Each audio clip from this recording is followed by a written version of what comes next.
इस बार होली पर कई सारे विवाद देखने को मिल रहे हैं। संभल से लेके दिल्ली तक एक के बाद एक बयान आ रहे हैं शुक्रवार की नमाज और होली के विषय में। हमारे साथ बीजेपी के विधायक हैं रविंद्र नेगी हमारे साथ। सर, अभी मौलाना साजाद रशीदी जो हैं इमाम एसोसिएशन के अध्यक्ष हैं, उनका बयान आया है कि सारे फरमान मुसलमानों के लिए ही क्यों इशू किए जा रहे हैं और प्रशासन की जिम्मेदारी बनती है कि होली के दिन कोई भी हिंदू मुसलमानों पर रंग ना डाले। इस बयान को कैसे देखते हैं? नहीं, अभी छपरा से जो मेयर है अंजुम, जो उसने फरमान, मेयर है, संवैधानिक पद में है, जो उसने फरमान जारी करा वहां पे अभी उसने कहा कि 12 से 2 बजे तक हिंदू होली ना मनाए और 2 घंटे रोक दे, उस बीच में हम नमाज पढ़ेंगे।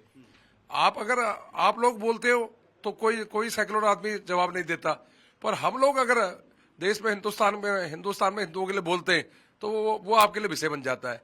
भाई, त्योहार, होली का त्योहार साल में एक बार आता है। जुम्मे की नमाज 52 बार पढ़ी जाती है। हमारे योगी जी ने भी कहा इस बात को कि आप अगर त्योहार के दिन और बाहर निकल रहे हैं तो बड़ा मन करके निकले। आपको पता है कि हिंदू लोग त्योहार बनाते हैं गलियों में, मोहल्ले में। अगर आपको छींटा लग भी जाता है तो आप दोबारा कपड़े बदल के फिर चले जाइए, और नहीं तो आप 2 बजे के बाद नमाज पढ़िए। और ज्यादा परेशानी है तो घर में नमाज पढ़िए, कौन मना कर रहा है आपको। पर इस तरह से ये जो इनके जो लोग निकल के आ रहे हैं, जो बार बार एक क्षेत्र का और समाज का जो सौहार्द खत्म कर रहे हैं, तो इन लोगों की वजह से ही सौहार्द खत्म हो रहा है। हिंदू नहीं चाहता है, हिंदू तो चाहता है कि उसका त्योहार है, साल में एक बार बने और बड़ी धूमधाम से बने, और हम उसी में कर रहे हैं। लेकिन प्रशासन से ये भी मांग कर रहे हैं कि मौलाना रशीदी की कोई हिंदू व्यक्ति मुस्लिम समुदाय के व्यक्ति पे रंग ना डाले, उनकी जो खामोशी है उसको एक्सप्लॉइट ना करे और उनको कमजोर ना समझा जाए। भाई, कमजोर कहाँ है? आप 2% की आबादी थी जब देश का विभाजन हुआ 47 में, आज 2 से 24 हो गए। तो ये कहीं लोकतांत्रिक देश था ना, ये जहाँ हिंदू 24% थे, वहाँ पाकिस्तान में 2% रह गए। तो ये तो हम लोगों का जो हम लोग सबके साथ मिलकर रहते हैं, तो यही तो हुआ। आपकी आबादी इतनी बढ़ गई है ना। और उसके बाद जहां तक रही कि मुसलमानों की खामोशी, आप ये बताइए कि इस तरह का बयान दे रहे हैं, किस के साथ पुलिस लगेगी? ये कोई बात है? आपको तो ये बोलना चाहिए अपने लोगों को कि भाई होली एक बार आती है, आप लोग 2 बजे बाद नमाज पढ़िए, और ज्यादा परेशानी है तो घर में पढ़िए नमाज। तो आज त्योहार है, हम लोग अपने हिंदुस्तान में अगर हिंदुओं का त्योहार ना बनाए तो मैं पाकिस्तान में जाकर थोड़ी हिंदुओं का त्योहार बनाऊंगा।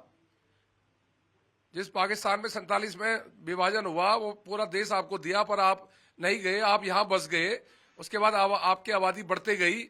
हमने कभी कुछ नहीं कहा, ठीक है, लोकतांत्रिक देश है, जितनी भी सरकारी स्कीमें है सब आपको भी लाभ मिलता है, मुझे भी लाभ मिलता है। पर जब मेरा त्योहार हो तो मेरे त्योहार में तो बड़ा मन करिए आप। आपकी क्या राय है इस पूरे मामले पे? क्योंकि दिल्ली में भी होली तो सब जगह मनाई जाएगी, दिल्ली में भी मनाई जाएगी, और यहाँ पे इस बार आप लोगों के लिए जिम्मेदारी ज्यादा होगी। केंद्र में आपकी सरकार है, दिल्ली पुलिस आपके अंडर है, राज्य में आपकी सरकार है। तो अगर इस तरह के, जिस तरह पोलराइजिंग बयान आपके भी नेताओं की तरफ से आ रहे हैं कि आप खुद कह रहे हैं कि घर बैठ जाइए, समस्या है, उस समय मत निकलिए, निकलेंगे तो रंग पड़ेगा, इस तरह के बयानों से फिर जो हार्मनी है वो डिसरप्ट हो सकती है। नहीं, मैं सब हिंदू और मुसलमानों को सबको यही बात करता हूँ, पचपड़गंज विधानसभा के क्षेत्र के लोगों को, कि भाई त्योहार है, आप हिंदू अपना त्योहार बनाए शांति से, मुसलमान अपनी जुम्मे की नमाज पढ़े शांति से, कोई एक दूसरे में रंग ना डाले। क्योंकि पहचान तो हो जाती है, आप गोल टोपी लगा के जाते हैं तो पता चल जाता है कि मुस्लिम समाज है। तो हिंदुओं से भी अपील करता हूँ, छींटे उन पर रंग ना डाले आप। और मुसलमानों से भी अपील करता हूँ कि आप कम से कम, आप निकल रहे हैं, अगर पढ़ भी गया तो बड़ा मन करें, और त्योहार दोनों मिलकर त्योहार बनाएं, शांतिपूर्ण त्योहार बनाएं। और दोनों जरूरी है देश में। जुम्मे की नमाज भी जरूरी है और देश में होली भी जरूरी है। पर जुम्मे की नमाज 52 बार पढ़ी जाती है, होली एक बार आती है। तो इसलिए मेरा पचपड़गंज के लोगों से निवेदन है, आराम से मिलकर शांतिपूर्ण तरीके से इस त्योहार को मनाएं। ठीक है, हमसे बात करने के लिए बहुत बहुत धन्यवाद। तो होली और जुम्मे की नमाज को लेकर राजनीतिक विवाद बिहार से लेकर यूपी और अब दिल्ली में भी गरमा रहा है। रविंद्र नेगी कह रहे हैं कि अगर आप घर से निकल रहे हैं नमाज के वक्त और होली के दिन तो त्योहार सबका है, हिंदू मनाएंगे, और अगर भारत में नहीं मनाएंगे तो कहां मनाएंगे, पाकिस्तान में जाके। ये बयान भी आ रहा है, लेकिन साथ ही ये कह रहे हैं कि कोशिश ये करनी चाहिए कि दोनों पक्ष एक दूसरे का ख्याल रखें। वीडियो सहयोगी अनुराग सक्सेना के साथ मैं अमित भारद्वाज, दिल्ली आज तक।